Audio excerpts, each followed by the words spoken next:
Hello guys, Assalamualaikum. Welcome back di Ini Movie Channel. Kali ini aku akan melanjutkan kisah Hantu Stri yang bagian kedua.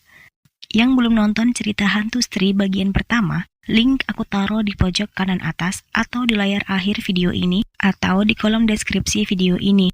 Kita lanjutin kisah Hantu Stri setelah Jana yang berhasil diculik oleh Stri dan hanya meninggalkan pakaiannya.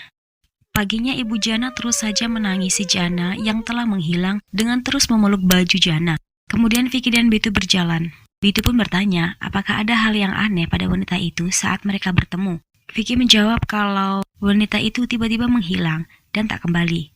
Bitu langsung berkata, aku sudah menduganya bahwa pacar Vicky adalah hantu. Bitu pun mencoba menjelaskan semuanya dan menyadarkan Vicky. Vicky pun berpikir sejenak dengan logikanya dan ia kemudian percaya dengan perkataan Bitu. Ia kemudian menyelesaikan gaun wanita itu dalam waktu 31 menit. Vicky kembali duduk di tempat biasa dengan membawa gaun wanita itu. Namun tiba-tiba, Vicky kaget wanita itu sudah ada di sampingnya. Dan Vicky melihat seketika langit berubah menjadi gelap. Begitu juga dengan wanita itu yang berubah menyeramkan dan hendak menerkam Vicky. Vicky pun menjerit dan ketakutan. Namun, Vicky mulai tersadar kalau itu hanya halusinasinya. Vicky melihat di sekelilingnya ketika wanita itu mengajak ke suatu tempat. Namun kali ini Vicky berani menolak. Vicky terus saja memperhatikan wanita itu dan memberanikan diri untuk bertanya dengan rasa takutnya. Namun ekspresi wanita itu langsung berubah sedikit tajam. Begitu Vicky menanyakan apakah dia Stri, wanita itu langsung berdiri. Kemudian Vicky melari mendekati seorang laki-laki tua dan bertanya apakah ia melihat wanita itu. Namun ketika laki-laki itu melihat, wanita itu telah hilang. Malamnya Vicky bertemu lagi dengan Bitu. Vicky berkata kalau ia masih tak percaya kalau wanita cantik yang ia temui selama ini adalah Stri. Bitu pun mengatakan saat ini Janalah yang harus mereka pikirkan. Bagaimana keadaan dia saat ini dengan kondisi telanjang. Vicky kemudian mengatakan bahwa mereka harus bertemu dengan seseorang yang ahli dalam cerita dongeng seperti ini. Akhirnya mereka pun bertemu dengan Saudara Rudra. Saudara Rudra kemudian memberikan buku sejarah tentang kota Cenderi. Kemudian membacakan sejarahnya. Dalam kisahnya, dahulu terdapat seorang pelacur cantik yang banyak disukai oleh pria. Namun akhirnya ada laki-laki yang menyukainya dengan tulus dan bukan menyukai tubuhnya. Kemudian mereka berdua pun memutuskan untuk menikah. Namun para pria lain cemburu dan tak suka. Sebelum pernikahan terjadi, mereka berdua dibunuh. Sejak saat itulah wanita itu berkeliaran mencari cinta sejatinya dan selesaikan malam pernikahannya. Namun saat hendak membaca halaman selanjutnya, di mana halaman itulah cara agar dapat menghentikan Stri, halaman itu malah menghilang. Namun Vicky melihat gambar yang ada di buku tersebut. Ia berkata kalau ia pernah melihatnya, tempatnya ada di atas bukit. Dan inilah malam ketiga festival. Dengan mengumpulkan keberanian, akhirnya mereka bertiga pun pergi bersama ke sana. Dengan senter seadanya, mereka pun kemudian masuk. Vicky meminta alkohol Rudra dan membuat obor. Vicky memerintahkan untuk berpencar agar Jana cepat ditemukan. Namun belum lama mereka berpencar, Rudra dan Bitu sudah ngicrit lebih dulu keluar karena mereka ketakutan. Tinggallah Vicky sendirian di dalam yang sedang memanggil Jana. Namun tiba-tiba obor Vicky padam bersamaan dengan namanya yang dipanggil oleh Stri. Vicky yang mengira Stri adalah wanita pujaan hatinya mengatakan kepada Stri, Stri, aku menjahit gaunmu dalam 35 menit dan kau ingin menyakitiku. Namun ternyata Stri tepat di belakangnya. Ketika Vicky berbalik, Stri langsung menyerangnya. Tiba-tiba wanita pujaan hatinya muncul dan menyerang Stri. Stri pun menghilang. Namun Vicky di sini bersyukur karena ternyata wanita itu bukanlah Stri. Ketika mereka berdua keluar, Rudra dan Bitu ketakutan melihat wanita itu. Tapi Vicky kemudian berkata kalau dia bukanlah Stri. Dan sumpah, dia mempertaruhkan hidupnya sendiri untuk menyelamatkan aku. Dia melemparkan belatinya ke penyihir. Jika kita posting videonya ke YouTube, itu akan langsung trending. Bitu yang masih heran bertanya, lalu apa yang ia lakukan di sini? Wanita itu langsung menyahut, temanmu bukanlah satu-satunya yang hilang. Banyak orang hilang setiap tahunnya. Aku telah datang ke sini untuk 3 tahun terakhir selama festival, agar aku bisa menyingkirkan Stri selamanya. Akhirnya mereka pun lanjut mengobrol sambil terus berjalan. Wanita itu berkata kalau ia harus berkeliling untuk mendapatkan seni itu, sihir, hipnosis, dan mantra dari buku merah. Aku hanya punya satu misi selama 3 tahun terakhir, yaitu mengalahkan Stri. Namun tiba-tiba terdengar suara dari belakang mereka. Dan ternyata, Jana telah kembali. Ibu Jana pun bahagia sekali karena Jana akhirnya kembali. Namun Jana agak sedikit aneh tingkahnya. Ketika tengah malam dan semua orang telah tertidur, tiba-tiba Jana keluar rumah dengan tatapan yang aneh. Ternyata, keesokannya warga pada heboh karena suami dan putra mereka menghilang, dan mereka hanya menemukan bajunya. Wanita itu pun muncul, begitu juga Vicky. Vicky berkata, bagaimana bisa begitu banyak orang hilang? Wanita itu pun berkata, seseorang telah menghapus tintanya. Bitu yang datang mencari Jana dan hendak memberitahu Jana apa yang dilakukan oleh Sri, kaget melihat kondisi Jana dan telapak tangannya. Ketika Bitu menyentuhnya, Jana pun berbalik dan kehebohan pun terjadi. Vicky dan wanita itu pun datang dan coba mengendalikan Jana. Akhirnya, dengan susah payah Jana berhasil dikendalikan dengan mantra wanita itu. Jana diikat kedua tangannya dan terus dibacakan doa oleh ibunya. Sedangkan Vicky dengan kawan-kawan telah berkumpul. Wanita itu pun berkata, jika mereka tak punya banyak waktu lagi, Jana sepenuhnya telah dikendalikan oleh Sri, dan mereka harus melakukan sesuatu sebelum festival berakhir. Jika kita dapat mengetahui lebih banyak tentang Sri, maka aku bisa memikirkan sesuatu.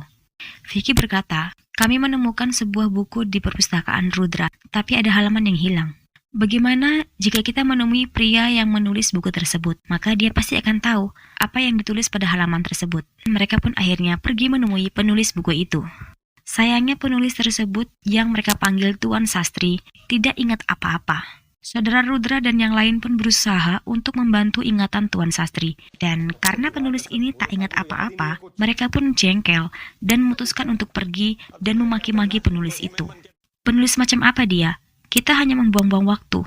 Namun tiba-tiba penulis itu keluar dan berkata, mereka menggunakan Sri selama yang mereka inginkan dan kemudian menyingkirkannya. Mereka semua akan mati. Namun hanya ada satu pria yang dapat memadamkan kemarahan Sri, yaitu laki-laki berkulit coklat, hidung panjang, memperlakukan dirinya seperti seorang raja.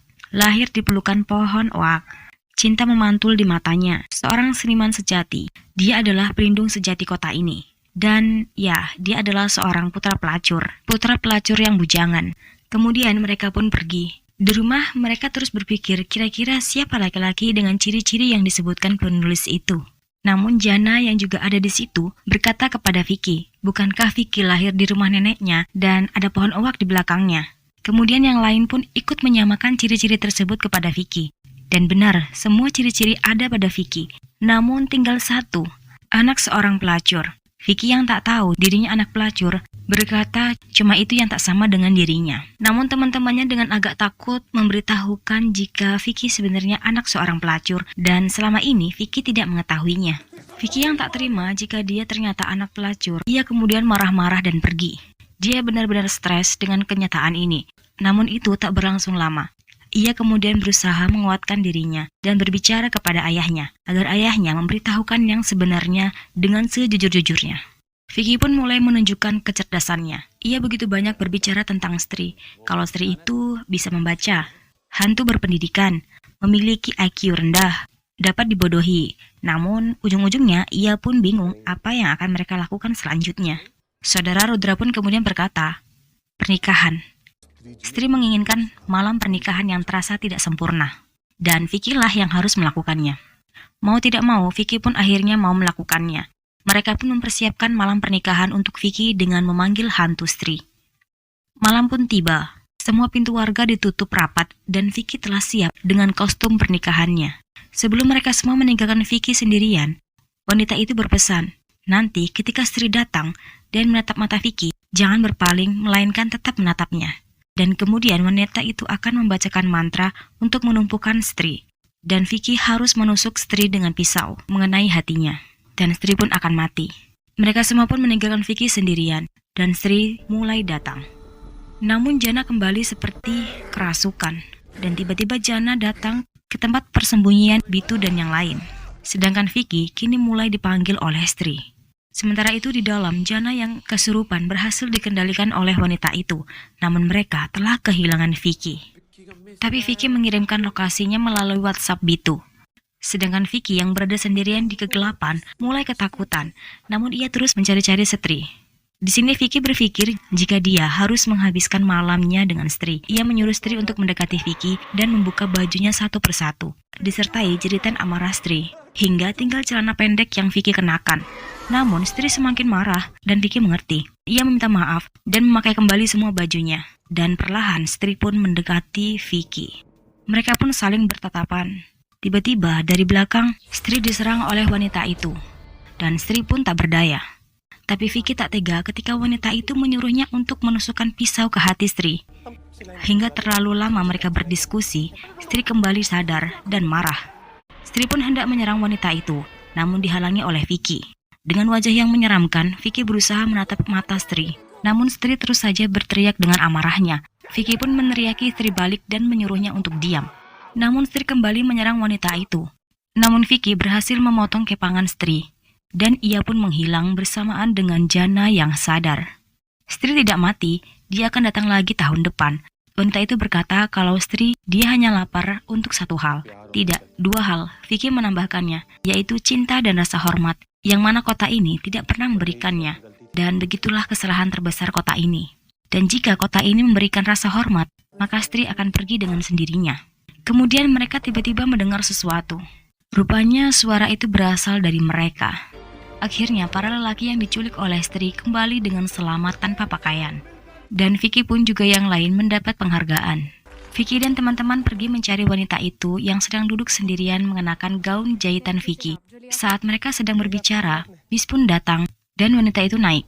Vicky lagi-lagi bertanya bagaimana jika ia ingin berbicara dengannya atau ingin menghubunginya. Wanita itu memberikan jawaban yang sama, pikirkan saja aku, maka aku akan datang. Dan wanita itu pergi. Namun Vicky tersadar kalau ia lupa untuk bertanya nama wanita tersebut. Namun terlambat, bis telah berjalan jauh. Sedangkan di bis, wanita itu pun membatin dengan berkata, selama 3 tahun terakhir, ia hanya punya satu motif, yaitu mengalahkan Sri. Ia mencoba yang ia tahu namun tidak cukup, dan ia mengeluarkan rambut kepangan Sri yang dipotong oleh Vicky, dan menyatukan dengan rambut kepangannya sendiri. Namun ketika tukang kernetnya hendak meminta uang pada wanita itu, ia telah menghilang. 1 tahun kemudian, di malam yang kelam festival, terdapat patung Sri dan tulisan Sri melindungi kita. Dan di sampingnya Sri telah berdiri sembari membaca tulisan tersebut. Dan the end. Gimana guys, seru bukan ceritanya? Jangan lupa tinggalkan komentar kalian di bawah ya. Dan thank you. Sampai ketemu di next video. Bye bye.